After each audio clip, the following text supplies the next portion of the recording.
Alright, so where Sebastian kind of was falling down a long shaft like structure, down several levels of staircases and everything, and suddenly found himself sort of flying horizontally down a long corridor instead, and eventually smacked into this wall with another ominous message saying he is watching and we can't leave.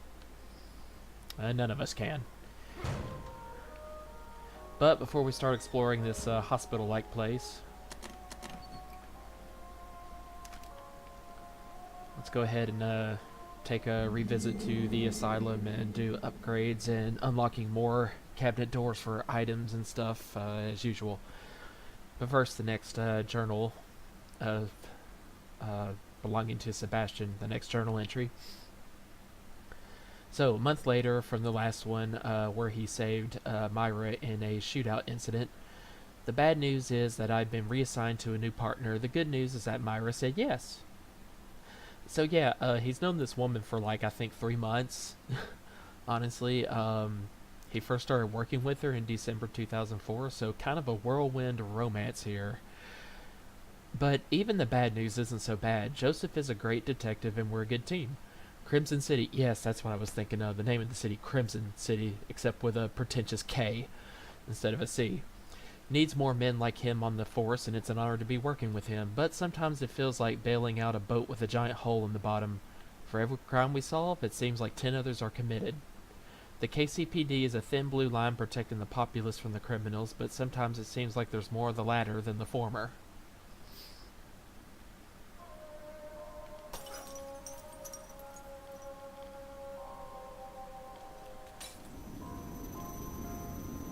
Alright, so let's also take a look and see if Myra, sorry, Necessary for me to run Tatiana says errands. anything new. I don't know why Sebastian said that just now.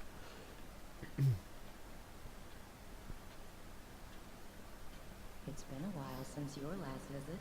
Well, actually, not really. Chapter 4 was pretty short.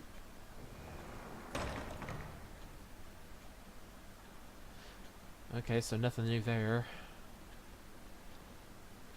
No new posters on the wall, no new newspaper clippings. So let's run back here for opening up cabinets, and honestly, you do not need to be that gentle with opening doors, despite the environment.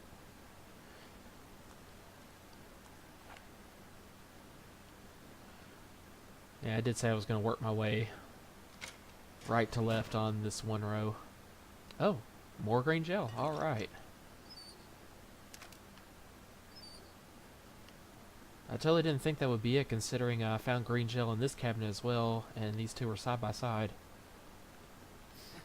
But I don't know. For all I remember, the items are placed at random, and it isn't a set pattern where you can memorize it and see what you want. You know, for sure every time you play through the game.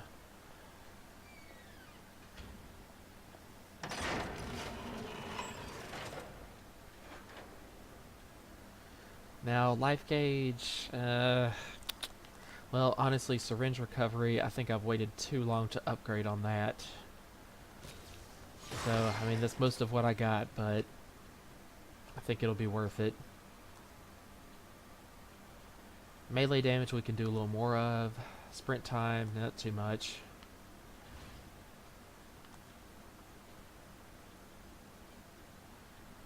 Fire rate is cheap, but somehow I'm just not seeing it making much of a difference. I mean, the time is literally reduced by 20%. But I'm guessing, you know, the fact that I always seem to take the time to aim carefully because I don't use the pistol in hordes. I mean, unless I really have nothing else. So I'm not going to be shooting frantically, but trying to aim for the head every time.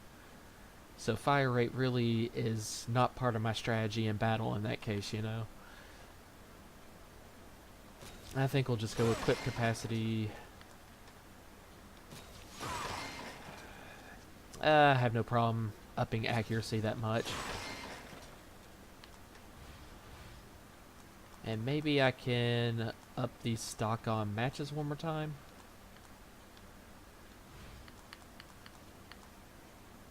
Nope, still a little bit too expensive. Grenades, definitely. That's definitely worth it. And I don't think I've ever maxed all the way up to 10 grenades before. I mean, it goes from like 3, 4, 5, 6 to 10.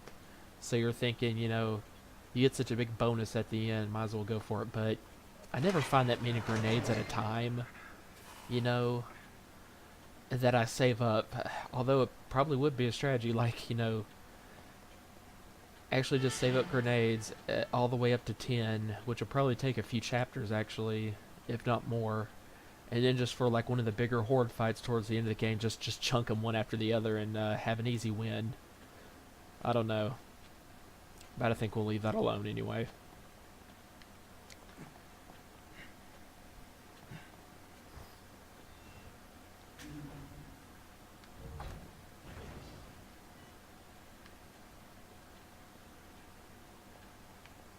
And take the cracked mirror on the way out here.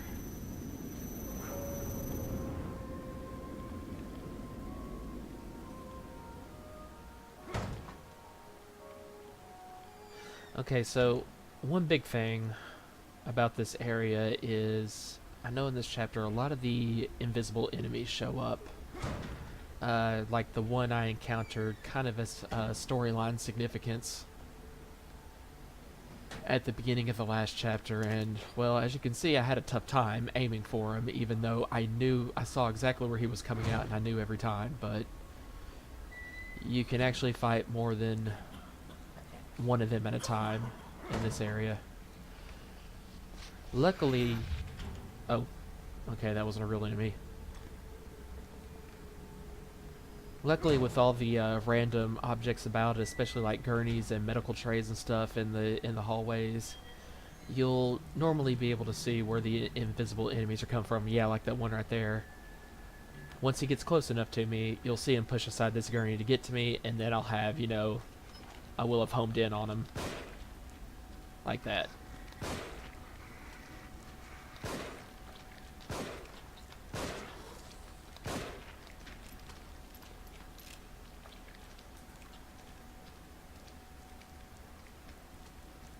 Okay, let's see if I can get him to turn aside the tray. Cool.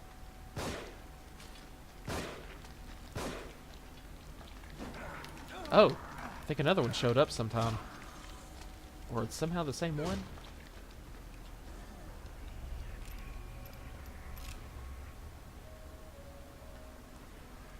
Well, one thing we can try. Shock bolts.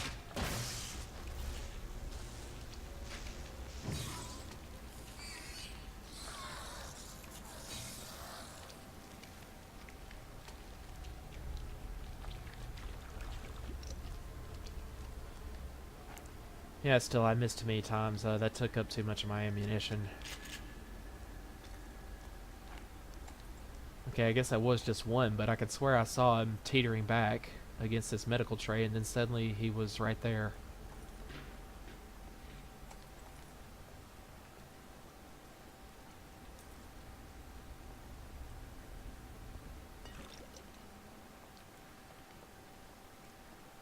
But yeah, luckily in the major horde fight in this game, in this chapter, like, I don't think any of the enemies were invisible, so whenever they show up, you only have to deal with like a couple at a time, and you kind of get fair warning at first, you know.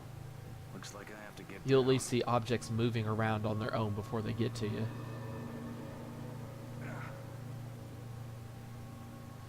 Okay, now in this room, I think I have to drop down first, yeah, and there should be like a rat or something actually carrying a statue on its back. And it's moving around a lot, and I might waste some ammunition trying to get to it. I might have passed it already, I don't know. But I'll keep an eye out.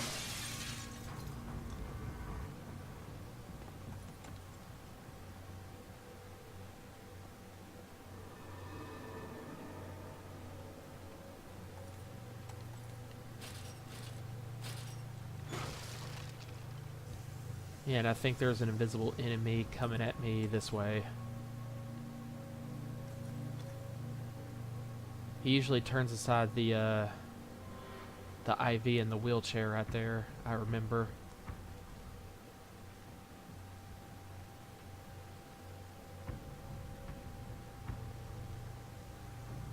And again, I mean, due to, you know, trying to get at least decent audio quality for the LP, you know, my commentary, well, oh, there's the rat.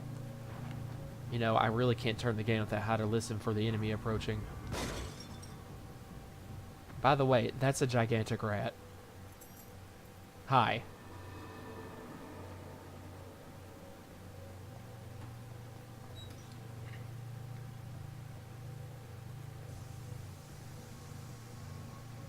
Yeah, there he is.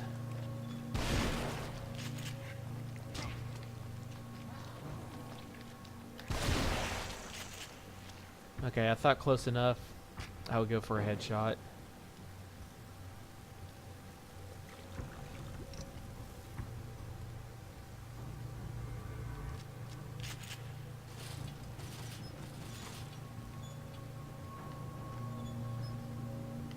Yep.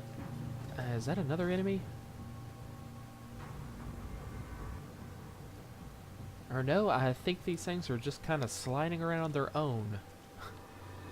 Due to the force of my footsteps in the room, maybe. I don't know.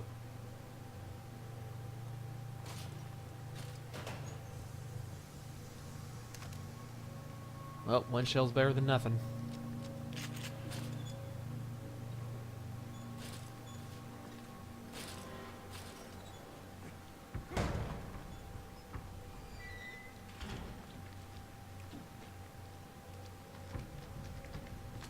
Ah, yeah. I saw his, as he was getting close, like his shadow.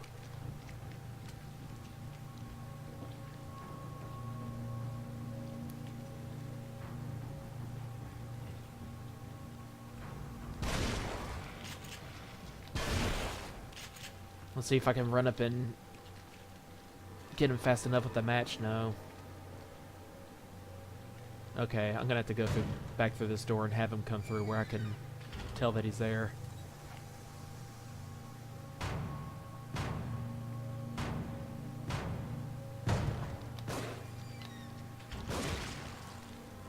And somehow I managed to get a headshot there.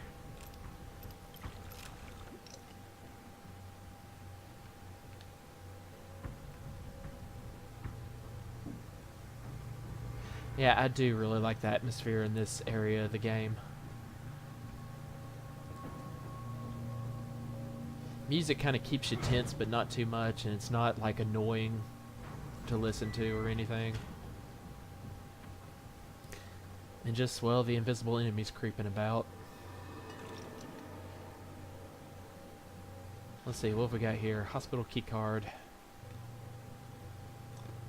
Also a syringe. Which I think I'm just going to go ahead and use it.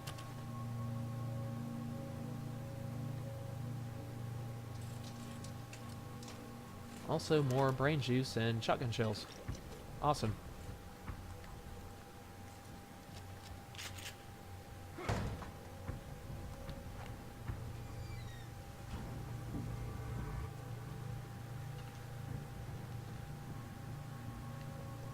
Okay, to my memory, not until the kind of the major horde fight in the game. Oh, yeah, I thought that might be an enemy right there, so I took an experimental swing. But I think I would just as soon avoid him right now.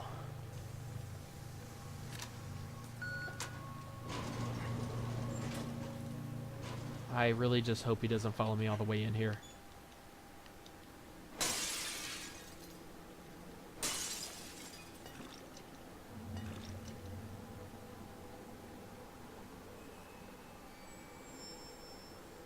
Anyway, before the major horde fight in the game, I mean in this chapter, sorry, I don't think I see any more ordinary keys anywhere.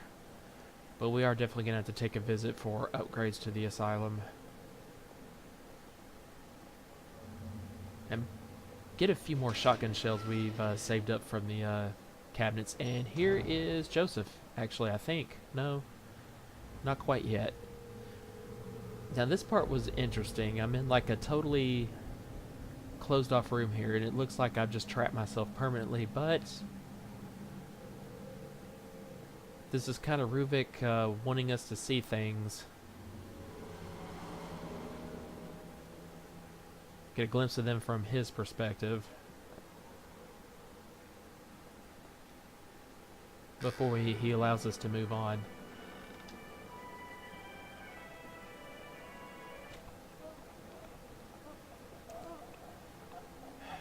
So yeah, that apparition you saw drawing at the board here was Ruvik as a child.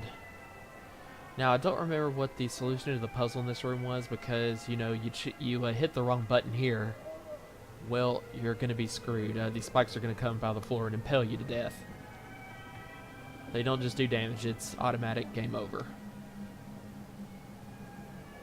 And I don't remember how to see exactly what it was.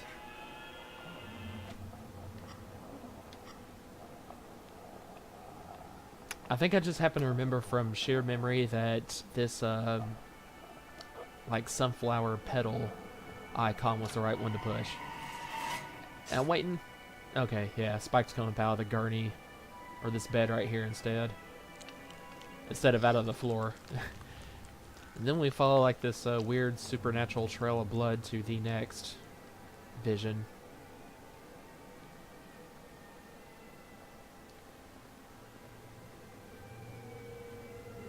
Oh, that's right. Doesn't go. The next one is just once I get all 3 rooms here, then door will open up this way.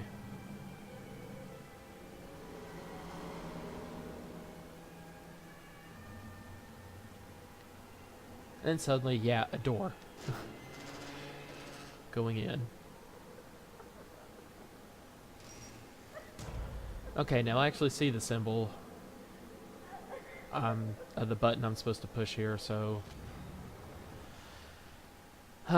He lies, and to his own son, his own flesh and blood. It's outrageous. Gone to a better place, that hypocrite, that sanctimonious fool. I know the truth. I know him better than he knows himself. He's trying to punish me again. He always resented our closeness, thinks he can use it against me. Does he take me for a fool? Lara is not dead.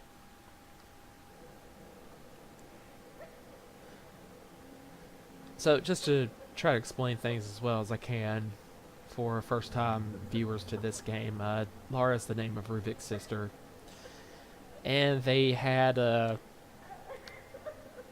what you might say, if you were as naively idealistic as I sometimes am, a ideal loving brother and sister relationship. But in Japan, it'd be called incest, I think. Don't spear me. Okay.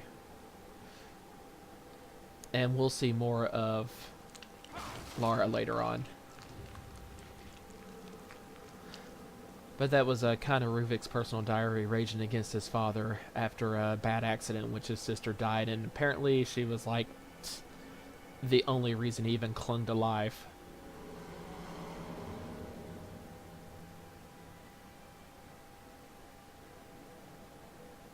So yeah, it left in kind of a bad emotional wreck after that.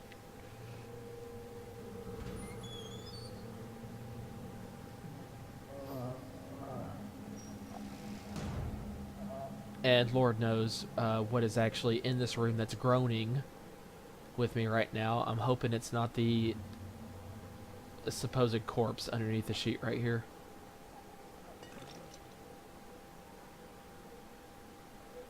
You know, I'm wondering if it's actually possible to somehow... Yeah, it looks almost impossible that no matter where you stand, a spike will get you.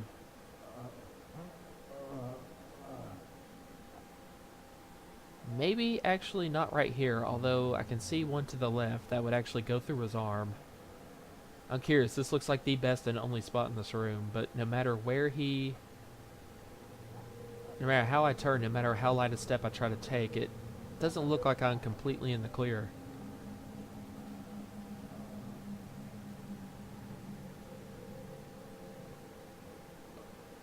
Anyway. What's this audio tape right here say? The simulation of subject's consciousness. Initial symptoms: sharp pain and brainstem centered on insertion point, followed by gradual onset of hemorrhaging as capillaries dilate. Over time, degradation of the ego generates strong suicidal tendencies. They lose who they are and become clay, completely reshapable in my image. But not me. Something keeps me from staying completely within.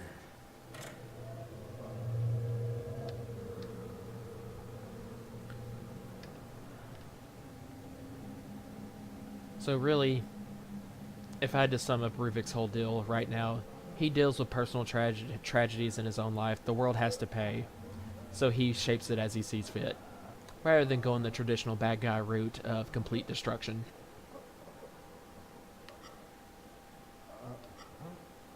Well, let's go back to the board over here. Okay, that looks like a picture of a neuron altered in some way or another, so that resembles the one on the right. Okay, good. I actually managed to get through all three of these without killing myself.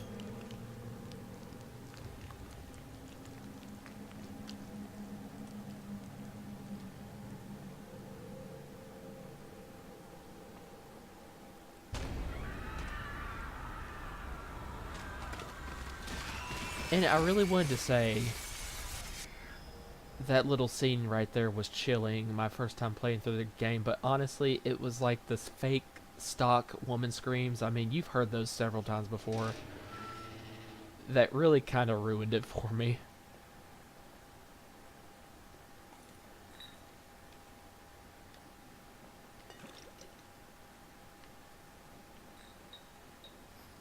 And actually, right here, I believe we encounter Joseph. For the first time since we got separated.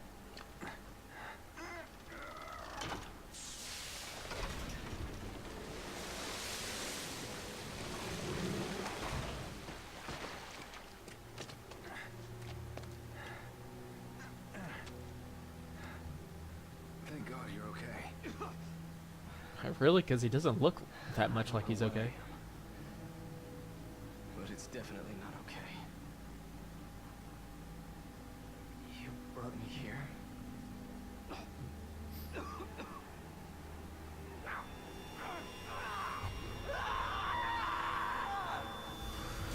Jesus. What happened? My head feels like... Do you hear that? We need to get out of here. Can you move? Yeah, Joseph!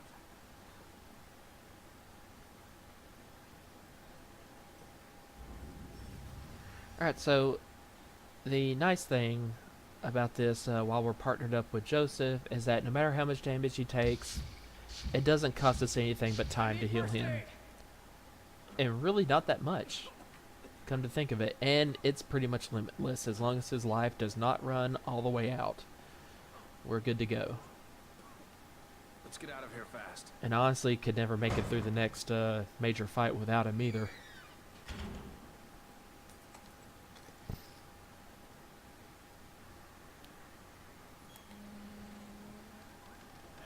Now, in the next room over...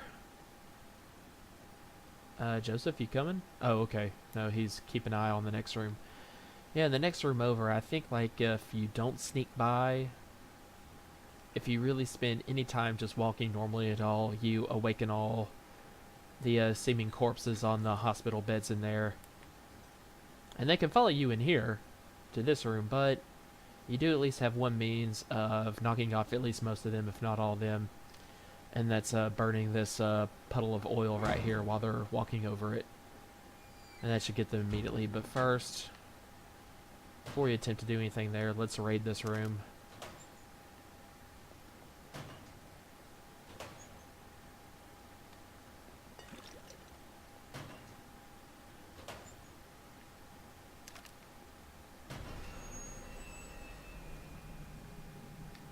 Okay, just in case you choose to wake up, no.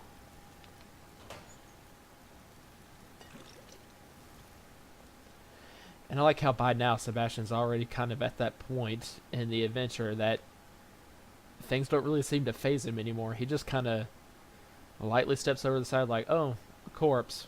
It's about to follow me. That's disgusting. Just like more mildly annoyed by it than like, whoa. Okay. So let's just try to sneak our way through here.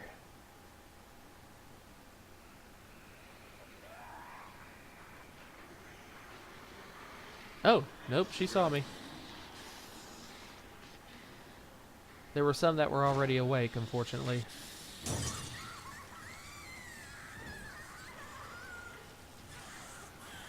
Okay, good, he fell for it. So did he. Although, where the heck is Joseph? And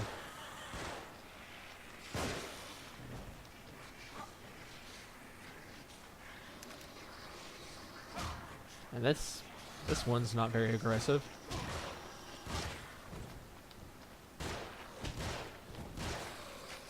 Okay, while they're both on the ground, there we go. Thanks, Joseph was kind of shooting them from behind for me. I mean, the good news is, for the most part, they seem to pretty much ignore him. At least, you know, overall enemies are more intent on coming after me and not him. Yeah, see, I remembered this area incorrectly. There were like one or two people already up and walking around, and I just had to get through the room and avoid them. I thought it was just a matter of sneaking by so that nobody wakes up from their beds, but there's one person already up and about, and if they see me, they alert everybody else on these beds, so... But whatever, that went pretty well.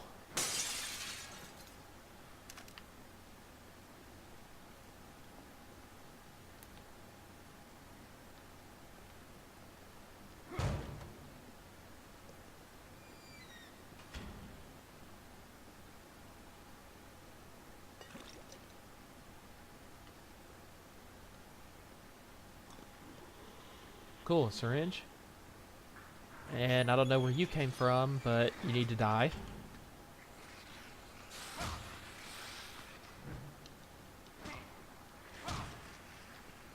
You know, see how many melee hits it takes now that I've upgraded the damage to 150%. Well, no, Joseph kind of interrupted that. Whatever.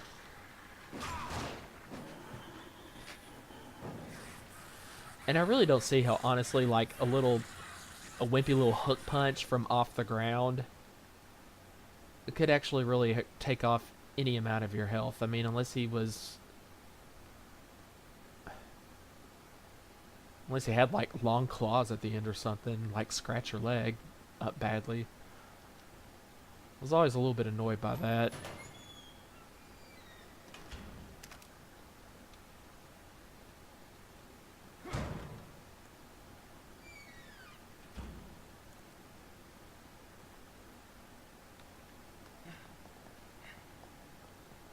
Alright, so what have we got down here?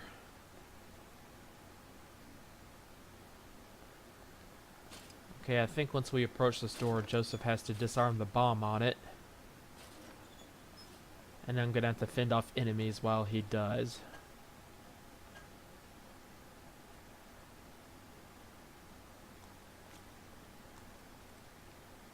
So to kind of keep him back for a while, and I think a freeze bolt starting out would be best. Why would they put a bomb like this? Do you think we can get past it? Who's they? Let me see if I can disarm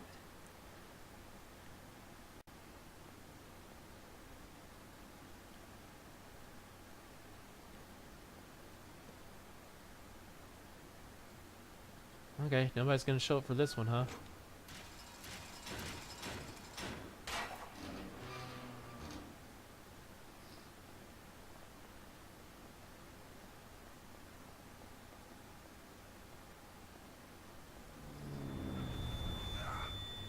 What is it with this sound?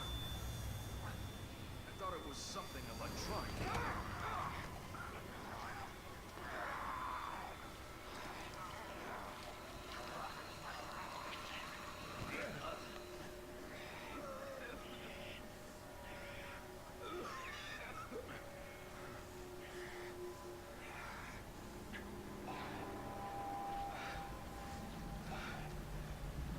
Yeah, and strangely, Joseph totally recovers from this one, albeit with a slight nosebleed. Joseph, after Connolly, I thought Yeah, it came over me. after Connolly, it's understandable why you'd think that. But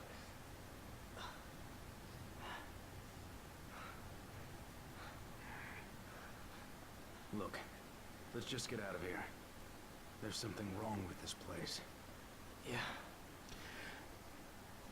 You know, I would call it easy writing, not necessarily bad, but nevertheless, I always have to kind of snicker whenever somebody just states the obvious, something like that. There's something wrong with this place.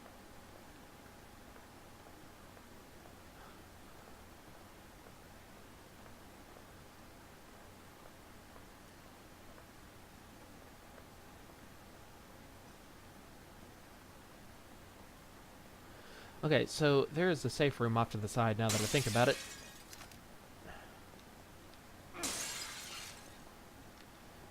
And on up ahead is where we actually get into a major fight. Can I please just pick up those matches right there? Thank you. Yeah, up ahead through these doors, through the double doors anyway, We and... need to move. Yeah, but I hear Claire de Lune off to the side, so this means we can take a little visit to the asylum to prep for this.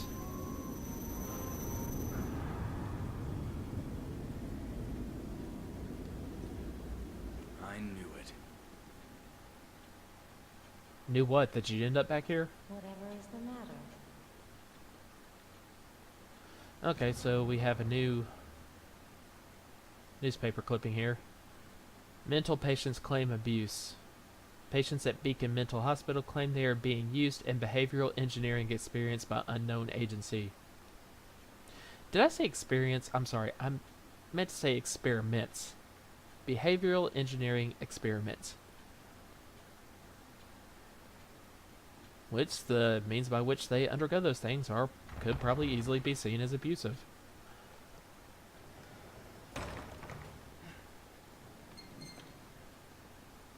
Alright, so next cabinet over. Is this more than one ordinary key, I hope? Yes, it's two. Okay, so it's like just getting an extraordinary key. Awesome. That finishes up this whole row. And more green gel. Gotta love that.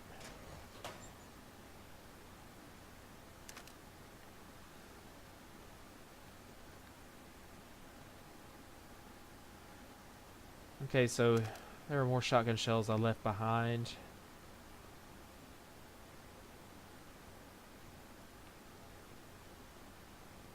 I could swear I left like one or two cabinets worth of pistol ammo at some point. I guess not.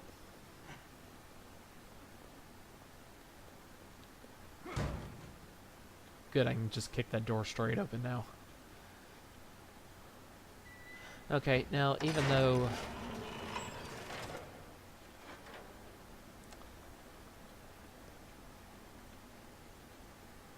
Even though I'm not low on health, I do think I will go ahead and increase the life gauge.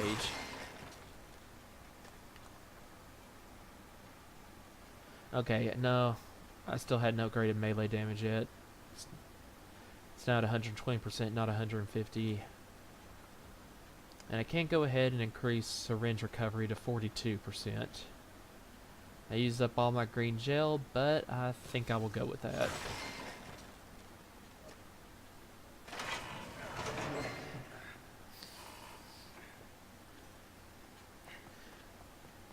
Okay, guys, well, at this point, I know it's not the close of the chapter, but we still actually have a ways to go, so I'll go ahead and call it quits here. And I'll see you again for starting out with a big horde fight next time.